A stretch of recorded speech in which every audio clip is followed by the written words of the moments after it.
Hello guys, welcome to Focus with us. My name is Pankaj. I have teaching certificate and 4 year experience.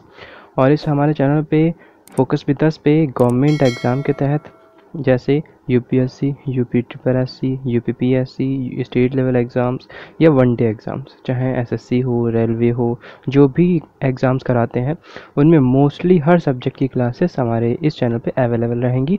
और जितनी भी classes नहीं हैं वो धीरे धीरे कवर हो जाएंगी, उनकी सीरीज़ ऐसे ही कंटिन्यूस चलती रहेगी।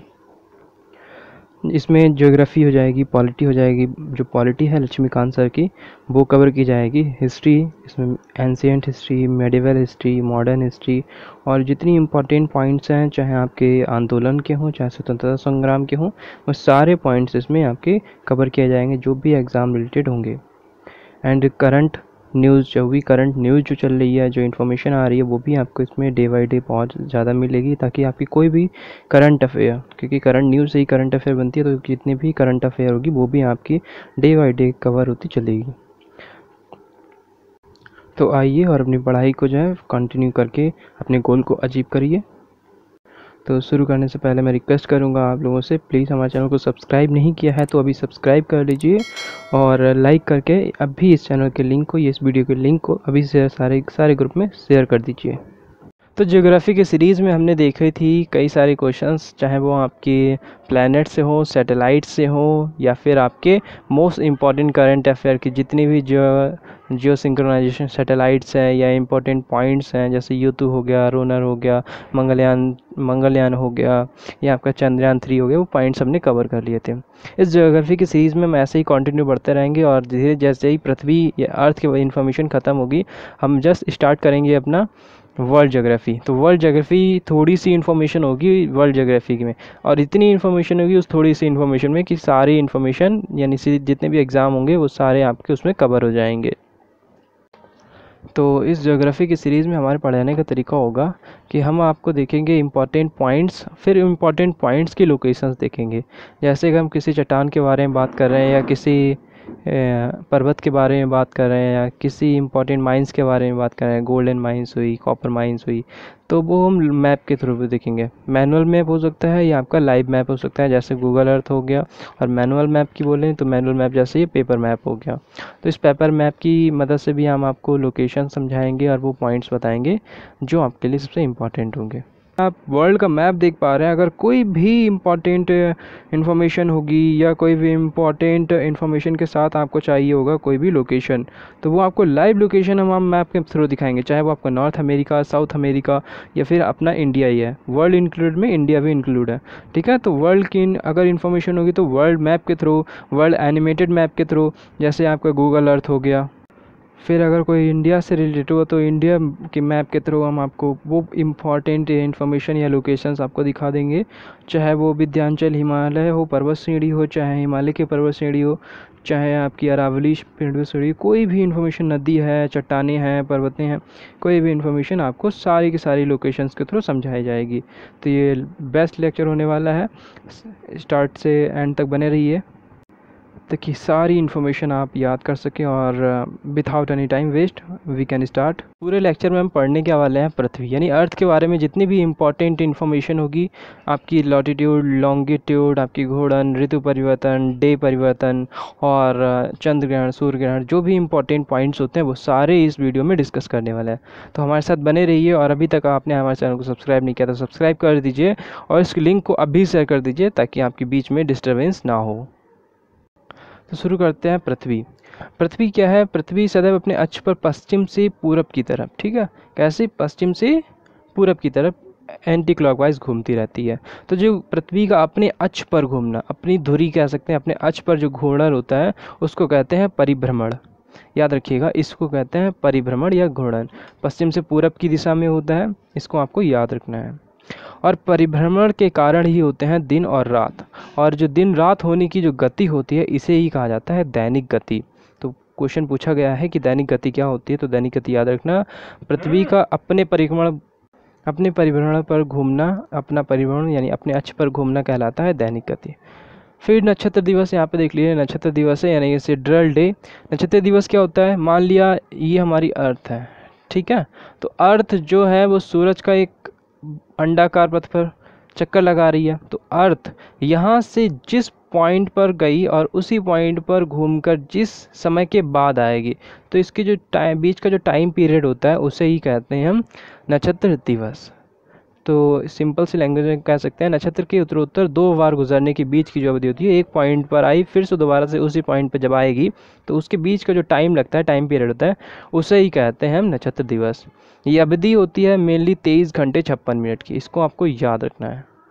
23 घंटे 56 मिनट की ये अवधि होती है। अब इसमें कुछ इंपॉर्टेंट पॉइंट है, वो आपको याद करना है और चाहे नोट करना चाहे तो नोट कर सकते हैं। पृथ्वी क्या करती है, अपने अक्ष पर घूमती है, तो अपने अक्ष पर घूमने के साथ साथ, ठीक है, पृथ्वी क्या होती है, सूर्य का चक्कर भी अंडाकार मार्ग पर लगाती है। जो अंडाकार मार्ग होता है उसे हम कहते हैं जियोइड, याद रखिएगा, जियोइड जो है वो अंडाकार मार्ग का नाम है। तो जियोइड पर जब चक्कर लगाती है तो ये चक्कर पूरा करती है 365 दिन और 6 घंटे में, लगभग माना जाता है 365 दिन 6 घंटे में ये चक्कर करती है। तो जो अंडाकार मार्ग होता है इसे ही कहते हैं भू कक्षा ऑर्बिट, या भू अर्थ ऑर्बिट भी कहते हैं। यानी अर्थ जिस अंडाकार पथ पर चक्कर लगा रही है इसे ही कहा जाता है अर्थ ऑर्बिट। और पृथ्वी की जो गति होती है इस गति को कहा जाता है वार्षिक गति। अभी हमने दैनिक गति वाला देखा, तो दैनिक गति का मतलब अर्थ अपने आप में घूम रही है, ठीक है, अपने एक्सिस पे, तो वो हो रही है हमारी दैनिक गति। अब अगर सूरज का चक्कर लगा रही तो वो हमारी हो रही है वार्षिक गति। अब ये उपसौर और अपसौर, ये इंपॉर्टेंट है, ये समझ लीजिए, कई बार पूछा गया है उपसौर की अवधि क्या होती है, अपसौर की अवधि क्या होती है, मतलब क्या टाइम पीरियड होता है, कब किस डेट को होता है। तो उपसौर होता क्या है, पृथ्वी जब सूर्य के सबसे निकटतम दूरी पर होती है, मतलब सबसे निकटतम दूरी आपकी होती है 14,000 करोड़ किलोमीटर के करीब में, तब होता है आपका पृथ्वी के सबसे निकटतम। ये होती है आपकी 2 से 5 जनवरी के, इसको आपको याद रखना है, 2 से 5 जनवरी की डेट को पृथ्वी जो होती है सूर्य के सबसे अधिक निकट होती है। अपसौर सबसे ज़्यादा दूर, अपसौर मतलब सबसे ज़्यादा दूर, पृथ्वी सूर्य से जब सबसे ज़्यादा दूर होती है तब इसे बोलते हैं अपसौर। और इसका जो टाइम पीरियड होता है, अवधि होती है 4 से 7 जुलाई, यानी 4 से 7 जुलाई को ये पृथ्वी सबसे ज़्यादा दूर होती है। अब दिन रात या फिर ऋतु परिवर्तन से पहले ही इस मैप को समझ लीजिए, थोड़ा सा फिगर है, ये मान लेते हैं हमारी अर्थ है, ठीक है। इस अर्थ में ये आपकी जो बीच की मैंने लाइंस खींची हैं, तो ये बीच की लाइंस जो अर्थ को 2 गोलों में डिवाइड करती है, एक ऊपर का उत्तरी गोलार्ध, नीचे का दक्षिणी गोलार्ध। कैसे, ये जो लाइन होती है, तो ये जो आपकी बीच की लाइन है, इस लाइन को हम विषुवत व्रत कक्षा बोल सकते हैं। तो विषुवत रेखा जो होती है इसी को कहते हैं। तो विषुवत रेखा क्या करती है, पूरे अर्थ को, इस या पूरे गोले को 2 भागों में बांटती है। तो उत्तरी ध्रुव के जो पार्ट होता है उसे कहते हैं उत्तरी गोलार्ध, और जो दक्षिणी ध्रुव का पार्ट होता है उसे बोलते हैं हम दक्षिणी गोलार्ध, ठीक है। उसके बाद यहाँ पे देखिए, विषुवत रेखा के जस्ट ऊपर यानी उत्तरी गोलार्ध में होती है हमारी कर्क रेखा, और दक्षिणी गोलार्ध में होती है हमारी मकर रेखा, ठीक है। तो 3 लाइंस इंपॉर्टेंट है यहाँ पे, विषुवत रेखा, कर्क रेखा और मकर रेखा, ये तीनों इंपॉर्टेंट हैं, आपको समझ लीजिए। अब क्या है, ये एक इमेजिनरी एक्सेस है जो यहाँ पे खींची गई है। इस इमेजिनरी एक्सेस से अर्थ 23.5 डिग्री झुकी हुई है। अब ये 23.5 डिग्री ऐसे भी झुकी होती है और 23.5 डिग्री ऐसे भी झुकी होती है, ठीक है, इस तरह से भी झुकती है। तो ये जो बनेगा ये भी 23.5 डिग्री बनेगा और ये भी 23.5 डिग्री होगा। तो इससे होता क्या है, इस झुके होने के कारण पृथ्वी जो थी लट्टू के समान घूमती है, मतलब कभी इधर झुकती है और फिर कभी उधर, फिर कभी इधर, फिर कभी इधर, तो ऐसे करके ये चक्कर लगाती है, मतलब घूमती रहती है अपनी धुरी पर, ठीक है। लट्टू जैसे घूमता है, सेम कंडीशंस पे ऐसे ये चक्कर लगाती रहती है। तो इससे होता क्या है, तो इसी से आपने सुना होगा दक्षिणी ध्रुव पे या उत्तरी ध्रुव पे दिन और रात 24 घंटे के होते हैं, जिसके कारण 6 महीने की रातें और 6 महीने के दिन हो जाते हैं। वो इसी लट्टू के समान घूमने के कारण होता है। अभी हम आपको आगे बताएंगे, बस आपको ये पॉइंट समझ लेने हैं। आपको बीच की रेखा विषुवत रेखा और उसके ऊपर कर्क रेखा और उसके नीचे मकर रेखा, 23.5 डिग्री इधर झुकी होती है दक्षिणी गोलार्ध में भी, और उत्तरी गोलार्ध में भी 23.5 डिग्री झुकी होती है। अब इन लाइंस को समझिए, सन अगर यहाँ पे है, ठीक है, सन अगर यहाँ पे है तो जो सन की रेस पड़ेंगी अगर विषुवत रेखा पे पड़ रही हैं तो दिन और रात की कंडीशन जो होगी इक्वल होगी, यानी दिन भी समान टाइम का होगा और रात भी इक्वल टाइम की होगी, 12-12 घंटे की बोल सकते हैं। और सन की रेज अगर ऊपर पड़ रही है, नॉर्थ पोल पे पड़ रही है, अगर मान लिया कर्क रेखा पे पड़ रही है तो दिन क्या होगा, बड़ा होता रहेगा और दिन बड़ा होता रहेगा, रातें छोटी होती रहेंगी। और अगर सन ऐसे धीरे धीरे बढ़ते हुए, क्योंकि अभी इस तरह झुका हुआ है, और अगर पृथ्वी इस साइड में झुक गई, इस साइड में झुक गई तो नॉर्थ पोल इधर आ जाएगा, यहाँ पे आ जाएगा, नॉर्थ पोल जैसे ही यहाँ पे आएगा जिसके कारण यहाँ पे पृथ्वी की जो सन की रेज जो है सीधे नॉर्थ पोल पे पड़ने लगेगी और क्या होगा, 24 घंटे का दिन होने लगेगा, जिससे इसी टाइम को कहा जाता है 24 घंटे का दिन और 24 घंटे की रातें। क्योंकि जब इस साइड में झुकी हुई है तो 24 घंटे का दिन, और जब उस साइड में झुका होगा यानी जब दक्षिणी ध्रुव पर पड़ रही होगी रेस तब यहाँ पे बिल्कुल ही अंधेरा होगा, तो यहाँ पे होती हैं 24 घंटे की रातें, यानी कि बोल सकते हैं 6 महीने की रातें। अगर इसे व्यवस्थित ढंग में देखें तो 21 मार्च से 23 सितंबर, याद रखिएगा 21 मार्च से 23 सितंबर का जो टाइम पीरियड होता है उसमें उत्तरी गोलार्ध सूर्य का प्रकाश जो होता है 12 घंटे या उससे अधिक समय तक प्राप्त होता रहता है, जिससे यहाँ दिन जो होता है धीरे धीरे बड़ा हो जाता है। और अगर उत्तरी ध्रुव की तरफ बढ़ते रहें तो दिन क्या हो जाता है, 6 महीने का हो जाता है। और इसी तरह से नीचे अगर बात करें दक्षिणी गोलार्ध में, तो दक्षिणी गोलार्ध में क्या होता है, 23 सितंबर से 21 मार्च के बीच में दक्षिणी गोलार्ध में 12 घंटे या इससे ज़्यादा घंटे का समय दिन होता है और उससे कम समय में रातें होती हैं। और इसी से अगर बिल्कुल दक्षिणी गोलार्ध पे पहुंच जाएंगे तो हमें मिलेगा 24 घंटे की रातें, मीन्स 6 महीने का दिन। ठीक है, तो ये पॉइंट समझने के लिए आपके हैं, तो ये इसी वर्क करता है हमारा दिन और रात। अब देखिए बात कर रहे हैं हम ऋतु परिवर्तन, यानी कि मौसम का बदलना किस तरह से होता है, वो इस डायग्राम के थ्रू हम आपको समझाएंगे। जितना आप डायग्राम देख सकते हैं वो समझ लीजिए, बाकी हम आपको ऊपर नीचे करके दिखा देंगे सारा। तो पहले इस डायग्राम को अच्छे समझिए। ये मान लेते हैं हमारी अर्थ है, ये अर्थ है, इस तरह से ये भी अर्थ है और ये भी हमारी क्या अर्थ है। अब इसमें क्या है, ये जो 3 लाइंस बनी है, बीच की लाइंस हमारी विषुवत रेखा, उसके नीचे हमारी आपकी मकर रेखा, उसके नीचे हमारी कर्क रेखा, बीच की लाइन विषुवत, कर्क और मकर। इसी तरह से सेम यहाँ विषुवत, कर्क और मकर। जब सन की रेज देखो यहाँ पे क्या पड़ रही है, आपकी सन की रेज पड़ रही है मकर रेखा के नीचे, तो मकर रेखा के नीचे पड़ रही है, जिसके कारण यहाँ पे जो पार्ट है वो सन से बिल्कुल प्रज्वलित है, यानी सन वहाँ की सन की रेज पहुँच रही है। यहाँ पे दिन क्या है, 24 घंटे के बराबर हो सकता है या 12 घंटे से ज़्यादा हो सकता है। और जस्ट इसके अपोजिट साइड यानी नॉर्थ पोल पे क्या है, बिल्कुल अंधेरा है, वहाँ पे सन की रेज नहीं पहुँच पा रही है। तो इसीलिए ये यहाँ पे जो टाइम पीरियड है यानी 6 महीने की रातें होती हैं। और जस्ट इसके अपोजिट देखा जाएगा, जस्ट इसके अपोजिट देखा जाए तो ये होता है हमारे नॉर्थ पोल पे सबसे ज़्यादा रेस पड़ रही है, नॉर्थ पोल पे हमारी सबसे ज़्यादा बड़ा दिन या कह सकते हैं 6 महीने के दिन। और इसके जस्ट अपोजिट साउथ पोल पे हमारी बिल्कुल सनलाइट नहीं पहुंच पा रही है, जिसके कारण हमारा होता है रात। यहाँ पे साउथ पोल पे हमारी रातें होती हैं। तो 6 महीने के दिन और 6 महीने की रातें इन्हीं कंडीशंस पे बनती हैं। फिर ये 2 कंडीशंस यहाँ पे देखिए मैप में क्या है, जब सन की जो रेज है सीधे ये हमारी कर्क रेखा है ना, तो सीधे अगर कर्क रेखा पे पड़ती है तो यहाँ पे देखिए सीधे जब कर्क रेखा पे पड़ती है तो इसे कहते हैं ग्रीष्म अयनांत। ठीक है, इसे कहते हैं ग्रीष्म अयनांत। तो क्या होता है, 21 मार्च के बाद सूर्य जो होता है उत्तर की तरफ घूमने लगता है और इसी के कारण उत्तरी गोलार्ध में होता है दिन क्या होने लगता है, बड़ा होने लगता है। और दिन बड़ा होते होते यहाँ पे देखिए उत्तरार्ध होने लगता है और यहाँ पे आकर पूरी तरह से बड़ा हो जाता है, यानी नॉर्थ पोल पे सबसे ज़्यादा रेस पहुँचने लगती हैं। इसी तरह से ये डायरेक्शन में घूमता रहता है सन। अभी जो चारों कंडीशंस हमने बताई इनके बस पॉइंट याद रखिए कि ये होते कब है।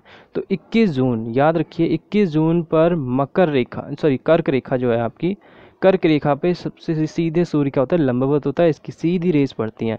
तो जितने भी कंट्रीज़ आपकी कर्क रेखा पे होती हैं उन सारी कंट्रीज़ में सूरज क्या होता है, लंबवत होता है और वहाँ पे दिन क्या होता है 24 घंटे का या उससे बड़ा, मतलब 12 घंटे से ज़्यादा हो सकता है। ठीक है, 24 घंटे के करीब होता है या मान सकते हैं 12 घंटे से बड़ा, और बड़ा होते होते नॉर्थ पोल पे 24 घंटे के दिन होने लगता है। इसी तरह से जस्ट अपोजिट आपका 22 दिसंबर को सूर्य कहाँ पे चमकता है, मकर रेखा पे। मकर रेखा पे चमकने के कारण जितने भी मकर रेखा पे जितनी कंट्रीज होती हैं इनमें सूर्य क्या होता है, सबसे ज़्यादा चमकता है और यहाँ पे 12 घंटे से ज़्यादा समय का दिन होता है। यहाँ मैंने पॉइंट्स लिख रखे हैं। 21 जून को सूर्य कर्क रेखा पर लंबित होता है जिसे कहते हैं ग्रीष्म अयनांत। अब है आपका 22 दिसंबर होता है सूर्य मकर रेखा पे लंबवत होता है, इसे कहते हैं शीत अयनांत। 21 मार्च व 23 सितंबर को सूर्य विषुवत रेखा पे लंबवत होता है, इसे कहते हैं विषुव। ठीक है, ये पॉइंट हैं, ये डेट्स इंपॉर्टेंट हैं, ये पूछी जा चुकी हैं कई बार एग्जाम्स में। अब देखते हैं हम लॉन्गिट्यूड एंड लैटिट्यूड। तो लॉन्गिट्यूड मीन्स अक्षांश। तो लॉन्ग कैसे, लंबवत, ऐसे समझ लीजिए। लॉन्ग मतलब लंबा लंबा और लेटे हुए। ठीक है, लॉन्ग मीन्स लेटे हुए समझ लीजिए, लैटिट्यूड मतलब लेटा हुआ। तो लेटे कैसे, क्षैतिज। जब इस पृथ्वी को, इस पूरी अर्थ को क्षैतिज रेखाओं में डिवाइड किया जाता है। आपको पता है लंब होने का मीन्स कितना होता है, 90 डिग्री। तो ये जितने भी पार्ट होते हैं 0 डिग्री से लेकर हमें 90 डिग्री तक ही डिवाइड करने हैं। तो इसका मतलब है जब पूरी अर्थ को क्षैतिज रेखाओं में डिवाइड किया जाता है, 90 क्षैतिज रेखाओं में डिवाइड किया जाता है, तब जो क्षैतिज रेखाएं होती हैं उन्हें बोला जाता है लैटिट्यूड। ठीक है, इसको याद रखिएगा, इसे कहते हैं लैटिट्यूड। और जस्ट इसके यहाँ पे नीचे भी आपकी प्लस में या नॉर्थ में, या बोल सकते हैं उत्तरी ध्रुव की ओर लैटिट्यूड या दक्षिणी ध्रुव की ओर लैटिट्यूड। ठीक है, इसे गोलार्ध भी बोल सकते हैं, दक्षिणी गोलार्ध का लैटिट्यूड या उत्तरी ध्रुव का लैटिट्यूड, इस तरह से इसको बुलाया जा सकता है। अब इस लैटिट्यूड में इम्पॉर्टेंट पॉइंट्स क्या हैं, वो एक इम्पॉर्टेंट पॉइंट है, यहाँ पे आप देख लीजिए कि जो एक लैटिट्यूड है, जैसे यहाँ से एक लैटिट्यूड के अगर बीच की दूरी हम देखें तो 1 डिग्री लैटिट्यूड मीन्स होता है 111 किलोमीटर। अगर हम 1 डिग्री लैटिट्यूड चलते हैं तो इसका मतलब है हमें चलना होगा 111 किलोमीटर। समझ गए आप, यानी 1 डिग्री लैटिट्यूड मीन्स होगा 111 किलोमीटर। अब बात करते हैं लॉन्गिट्यूड। तो लॉन्गिट्यूड क्या है, लॉन्गिट्यूड ऐसे मान लीजिए कि अब हमें वर्टिकल लाइंस को डिवाइड करना है, यानी अर्थ को वर्टिकल लाइन से डिवाइड करना है, और डिवाइड वही आपकी 90 डिग्री तक ही करेंगे। क्यों, क्योंकि ये लंबवत, कोई भी चीज़ किसी पर लंब कितने पे होती है, 90 डिग्री पे। तो जब 90 डिग्री पे डिवाइड होगा तो सारी लाइंस भी 90 लाइंस में डिवाइड होंगी। तो यहाँ पे जो एक लाइंस का डिफरेंस होता है, तो यहाँ पे जो एक लाइंस का डिफरेंस होता है वो होता है आपका 111.32 किलोमीटर। अब वहाँ देखिए लैटिट्यूड में हमने देखा 1 डिग्री का मतलब 111 किलोमीटर। अब यहाँ हमने देखा 1 डिग्री लॉन्गिट्यूड का मतलब 111.32 किलोमीटर। अब इसका क्या मीन्स है कि लैटिट्यूड के हिसाब से देखा जाए, यानी अक्षांश के हिसाब से देखा जाए, तो पृथ्वी कैसी है, उसका व्यास या उसकी त्रिज्या कम है in comparison to longitude. Longitude में कैसी है, हमारी बड़ी है, यानी ऐसे में देखा जाए गेंद ये फूली हुई है और ऐसे में चिपकी हुई है। तो अगर अर्थ का कुछ फिगर इस तरह से बनाया है तो कुछ फिगर इस तरह से बनेगा। आप ये फिगर देखिए, तो ये फिगर अर्थ का ऐसे बनता है, यानी कि बीच, ऊपर से यहाँ से बीच की दूरी कम और ये व्यास ज़्यादा। ठीक है, तो इस तरह अर्थ होती है हमारी।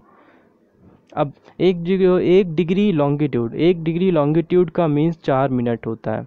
तभी पूरा अगर जो घूमता है 360 डिग्री, तब उसका मीन्स पूरा होता है हमारा, पूरा जो भी होता है 24 घंटे। तो 1 डिग्री देशांतर बस याद रखना है आपको, कितना होता है, 4 मिनट। यानी कि अगर 4 मिनट हम चलते हैं लॉन्गिट्यूड में तो हम 1 डिग्री घूम जाते हैं। अब हम आते हैं पॉइंट ज्वारभाटा पे। तो ज्वारभाटा होता है क्या है, जब सूर्य और चंद्रमा की आकर्षक शक्ति एक साथ काम करती है तो क्या होता है, सागर का जो जल होता है, यानी सीज होते हैं, ओशियंस होते हैं, इनका जो जल होता है तेज़ी से ऊपर उठता है और फिर नीचे गिरता है। तो इसी जो घटना होती है, सागर के जल के ऊपर उठने और नीचे गिरने की जो प्रोसेस होती है, इसे ही कहा जाता है ज्वारभाटा। ये इससे जो तरंगें उत्पन्न होती हैं इन्हें कहा जाता है ज्वारीय तरंगें। ये आपको याद रखना है। तो सूर्य व चंद्रमा की आकर्षक शक्ति से सागरीय जल के ऊपर उठने व गिरने की प्रक्रिया होती है आपकी ज्वारभाटा, और इससे उत्पन्न जो तरंगें होती हैं उन्हें कहा जाता है हमारी ज्वारीय तरंगें। बस ये याद रखना है। तो अलग अलग स्थानों पे अलग अलग ज्वारभाटे आते हैं, कहीं पे बहुत तेज़ी आते हैं, बहुत ऊंचे होते हैं, और कहीं कहीं पे कम होते हैं। सबसे ऊंचे जो ज्वारभाटा अभी तक देखे गए वो 16 से 18 मीटर तक होते हैं, 16 to 18 मीटर ऊंचे। अब अगर एक क्वेश्चन पूछा जाए कि बताइए सूर्य और चंद्रमा में सबसे ज़्यादा आकर्षण शक्ति किसकी होती है ज्वारभाटा बनने में, तो मोस्टली स्टूडेंट्स बताएंगे कि सूरज की आकर्षण शक्ति सबसे ज़्यादा होती है। हमने बताई भी है सूरज की आकर्षण शक्ति सबसे ज़्यादा होती है क्योंकि पृथ्वी का जो गुरुत्वाकर्षण अगर 10 मान के चलते हैं तो सन का जो गुरुत्वाकर्षण है या गुरुत्व है वो 280 टाइम्स ज़्यादा है। अब सोचिए 280 टाइम्स अगर ज़्यादा होगा तो उसका आकर्षण शक्ति भी ज़्यादा होगी। लेकिन अगर ज्वार भाटा की कंडीशन में देखा जाए तो ये सही नहीं है। क्यों? क्योंकि ज्वार भाटा की कंडीशंस में यहाँ पे सन जो है पृथ्वी से बहुत दूर है इन कंपैरिजन टू मून। तो मून जब पृथ्वी के सबसे नज़दीक है तो मून क्या करता है, अपना प्रभाव यानी अपनी आकर्षण शक्ति सबसे ज़्यादा डालता है। इसीलिए कहा जा सकता है चंद्रमा की आकर्षण शक्ति जो होती है सूर्य की आकर्षण शक्ति के प्रभाव का 2 गुना होती है। अब जब सूर्य और चंद्रमा, ठीक है, जब एक साथ मिलकर पूरी अपनी शक्ति लगा देते हैं, जब पूरी शक्ति मिल जाती है और बहुत तेज़ से आकर्षण होता है इनके बीच में, तब होती है सिजिकी की कंडीशन। यहाँ पे मैंने जो पॉइंट लिखा है आपका सिजिकी, ये वही है जब पृथ्वी, सूर्य और चंद्रमा एक ही सीधी रेखा में आ जाते हैं और इनकी आकर्षण शक्ति कई गुना बढ़ जाती है, तब इस कंडीशन को बोला जाता है सिजिकी। सिजिकी की कंडीशन देखिए, सिजिकी को हिंदी में कह सकते हैं व्युति या यति। तो इसमें क्या है, सूर्य है, चांद है, पृथ्वी एक रेखा में आ जाएंगे, या सूर्य पृथ्वी चांद एक रेखा में आ जाएंगे। तो 2 कंडीशंस बन सकती हैं, व्युति की कंडीशन या युति की कंडीशन। अब देखिए बात करते हैं युति की स्थिति के बारे में। तो युति की जो स्थिति होती है उसमें सूर्य और पृथ्वी के बीच में होता है हमारा चंद्रमा। तो इसी पॉइंट से कई सारे पॉइंट आपको समझ में आएंगे। जैसे सूर्य और पृथ्वी के बीच में जब चंद्रमा आ जाता है तो युति की स्थिति होती है और इस समय जो होता है ज्वार सबसे ज़्यादा तेज उठता है और इसी स्थिति को कहा जाता है अमावस्या। ठीक है, इस स्थिति को कहा जाता है अमावस्या। अब एक पॉइंट यहाँ पे और समझ लीजिए, वो एक पॉइंट क्या है, इसी को हम बोलते हैं सूर्य ग्रहण। क्या बोल सकते हैं? सूर्य ग्रहण। कैसे बोल सकते हैं देखिए, अब ये 3 पॉइंट यहीं पे क्लियर हो रहे हैं युति पे। युति की स्थिति क्या होती है, जब चंद्रमा बीच में आया है सूर्य और पृथ्वी के। जब पृथ्वी और चंद्रमा, पृथ्वी क्या है लास्ट में है, चंद्रमा बीच में है, तो क्या हो रही है, यहाँ पर कोई बंदा है यानी पर्सन है तो यहाँ से वो सूर्य को नहीं देख सकता, और जब बिल्कुल नहीं देख सकता तब हमारा हो रहा होता है सूर्य ग्रहण। यही कंडीशन होती है सूर्य ग्रहण की, और इसी दिन होता है अमावस्या। तो याद रखिएगा, युति की जो स्थिति होती है हमेशा अमावस्या को होती है और इसी दिन क्या होता है, सूर्य ग्रहण होता है। ठीक है, फिर आता है हमारी व्युति की स्थिति। व्युति की स्थिति में देखा जाए तो इसमें चंद्रमा लास्ट में होता है, पृथ्वी बीच में आ जाती है। जब पृथ्वी बीच में आ जाती है तो सूर्य का गुरुत्वाकर्षण बल तेज हो जाता है, क्योंकि पृथ्वी बीच में आ गई। पृथ्वी बीच में आ गई तो यहाँ गुरुत्वाकर्षण तेज हो गया। इस साइड में सूर्य का तेज है, इस साइड में चंद्रमा का तेज है। तो व्युति की स्थिति हमेशा पूर्णिमा को होती है और इसी समय को कहते हैं हम चंद्र ग्रहण, क्योंकि सन की बिल्कुल रेज जो है चंद्रमा पे नहीं पहुंच पाती, और यही होता है हमारा चंद्रमा ग्रहण यानी चंद्र ग्रहण। इसको हम कह सकते हैं चंद्र ग्रहण। ठीक है, तो सूर्य ग्रहण, चंद्र ग्रहण और व्युति और पूर्णिमा, ये सारे इंपॉर्टेंट पॉइंट्स हैं और यहीं पे सिर्फ छोटे से पॉइंट में हमने आपको समझा दिया। तो अगर पूछा जाता है सूर्य ग्रहण और चंद्र ग्रहण क्या है, तो सूर्य ग्रहण क्या है, सूर्य, पृथ्वी और चंद्रमा जब एक सरल रेखा में होते हैं तो युति और व्युति की कंडीशन बनती है, जो हम देख चुके हैं। तो युति की कंडीशन में सूर्य ग्रहण कब होता है, जब बीच में चंद्रमा आ जाता है, और व्युति की कंडीशन में जब बीच में पृथ्वी होती है तो होता है हमारा चंद्र ग्रहण। ठीक है, युति में सूर्य ग्रहण होता है अमावस्या को, व्युति में चंद्र ग्रहण होता है पूर्णिमा की रात को। ये पॉइंट्स इंपॉर्टेंट हैं। चंद्र ग्रहण तो हम अपनी आंखों से देख सकते हैं, लेकिन सूर्य ग्रहण अपनी आंखों से नहीं देखा जा सकता। उस समय क्या होता है, सूर्य ग्रहण जब होता है तो अल्ट्रावायलेट रेज यानी परावैंगनी किरणें जो होती हैं उत्सर्जित होती हैं, और उन्हें अपनी नग्न आंखों यानी नंगी आंखों से नहीं देखा जा सकता। और जब भी पूर्ण चंद्र ग्रहण होता है, पूर्ण सूर्य ग्रहण होता है, तो सूर्य की जो परिधि है बिल्कुल ब्लैक ब्लैक चमकती है, और इसी को कहते हैं हीरक वलय यानी डायमंड रिंग उभर के आती है। और इसीलिए याद रखिएगा, हीरक वलय क्या है, डायमंड रिंग बोल सकते हैं। और ये कब होती है, सूर्य ग्रहण पर, ये पूर्ण सूर्य ग्रहण पर। आई होप आपको एंजॉय आ रहा होगा। ये सारे पॉइंट्स हैं जो आपको इम्पॉर्टेंट होते हैं किसी भी एग्ज़ाम्स के लिए। अब आते हैं जल्दी से पृथ्वी के इम्पोर्टेंट तथ्य या इम्पोर्टेंट पॉइंट्स जो भी आपके 1 डे एग्जाम से पूछे जा सकते हैं। तो अभी चैनल को सब्सक्राइब कर दीजिए, बने रहिए हमारे साथ। आकृति जियॉर्ड होती है, जिसे हम अंडाकार आकृति बोल सकते हैं। अक्ष ध्रुवीय, अगर अक्ष ध्रुवीय का मतलब आपका इस तरह से, अक्ष कैसे होता है, ऐसा होता है अक्ष, तो ये इमेजिनरी एक्सिस है अक्ष। तो इस तरह से अगर भूमि का व्यास देखा जाए तो कितना होता है, 12,740 किलोमीटर। भूमध्य रेखा यानी ऐसे देखा जाए, भू को मध्य करने वाली बीच काटने वाली रेखा हमारी क्या होती है, भूमध्य रेखा। तो इसका व्यास होता है 12,756, ज़्यादा होता है। ऐसा कम होता है क्योंकि 1 डिग्री हमने देखा था लैटिट्यूड क्या होता है, केवल 1 किलोमीटर 111 किलोमीटर होता है। और भूमध्य रेखा यानी कि हमने लॉन्गिट्यूड देखा तो 111.32 किलोमीटर, यानी 32 ज़्यादा था उसमें, तभी यहाँ पे ब्याज होता है 756 है, यहाँ पे केवल 714 है। ध्रुवीय परिधि देखी जाए तो पूरी 40,000 किलोमीटर, विषुवतीय परिधि देखी जाए तो 40,075 किलोमीटर। पृथ्वी का द्रव्यमान 5.97 होता है, एग्जैक्ट यहाँ पे लिखा हुआ है लेकिन माना जाता है 6 × 10⁻24 टन, ठीक है, किलोग्राम में नहीं है, ये टन में है। किलोग्राम में करेंगे तो किलोग्राम में 1 टन में कितने होते हैं, 100 किलोग्राम होते हैं। तो 100 से यानी 2 जीरो इसमें और जाएंगे, 26 आ जाएगा, ठीक है। इसे कह सकते हैं किलोग्राम में निकालेंगे तो 6 × 10⁻26 किलोग्राम, ऐसे कह सकते हैं। जल कितना है, 71% है, और स्थल कितना है, 29%। इस 29% में आपके पहाड़ हैं, पर्वत हैं, फॉरेस्ट हैं और भी ग्लेशियर्स हैं, ठीक है। केवल रहने के लिए ये स्थल नहीं है 29%, इसमें कई सारा परसेंट, लगभग आपका 10 से 11% जो आपका अन्य अदर चीज़ जो में आता है, जैसे पर्वत हो गया, पहाड़ हो गया, प्लेटेस हो गया, जंगल हो गए, फॉरेस्ट हो गए, ये पॉइंट्स हैं। फिर धरातल का क्षेत्रफल देखा जाए तो 51.1 करोड़ वर्ग किलोमीटर। परिभ्रमण काल मतलब अपने अक्ष पर घूमना 23 घंटे 56 मिनट 4 सेकेंड। परिक्रमण काल यानी पृथ्वी सूरज का जो चक्कर लगाती है उसका टाइम पीरियड 365 दिन 5 घंटे 48 मिनट 46 सेकेंड, ऐसा माना जा सकता है 365 दिन 6 घंटे करीब में, ठीक है। परिक्रमण वेग 29.8 किलोमीटर पर सेकेंड। सूर्य से न्यूनतम दूरी हमने देखी थी 14.70 करोड़ किलोमीटर, अधिकतम दूरी 15.21 करोड़ किलोमीटर, एवरेज में निकाली जाएगी तो 14.98 करोड़ किलोमीटर लगभग निकल के आएगी। चंद्रमा से दूरी याद रखिएगा 3,84,000 किलोमीटर, 3,84,000 किलोमीटर। देखा तो सूर्य से कंपैरिजन में चंद्रमा हमारे अधिक पास है। समुद्र तल से जो स्थिति देखी जाए, अगर समुद्र तल से इसकी स्थिति देखी जाए, देख लीजिए यहाँ पे सारे पॉइंट्स। समुद्र तल से अगर स्थिति देखी जाए तो वो हमारी हो जाएगी 8,848 किलोमीटर, जो माउंट एवरेस्ट की सबसे ऊंची चोटी है। और समुद्र तल से गहराई देखी जाए तो वो आपकी हो जाएगी 11,033 मीटर, जो पैसिफिक सी में मैरियाना ट्रेंच सबसे गहरे समुद्र यानी गहराई है, जो आपके मैरियाना ट्रेंच की गहराई है। तो ये आज का हमारा पूरा लेक्चर था। आई होप आपको पसंद आया होगा, और सारी इन्फॉर्मेशन है, आप इसके नोट्स भी बना सकते हैं। ये इंपॉर्टेंट नोट्स हैं यूपीएससी टॉपर्स के थ्रू, और कई टॉपर्स हैं एसएससी टॉपर्स हो वहाँ से निकाला गया है। मिलते हैं नेक्स्ट वीडियो में, तब तक के लिए इस वीडियो को लेक्चर को शेयर कीजिएगा और सभी के पास भेज दीजिएगा।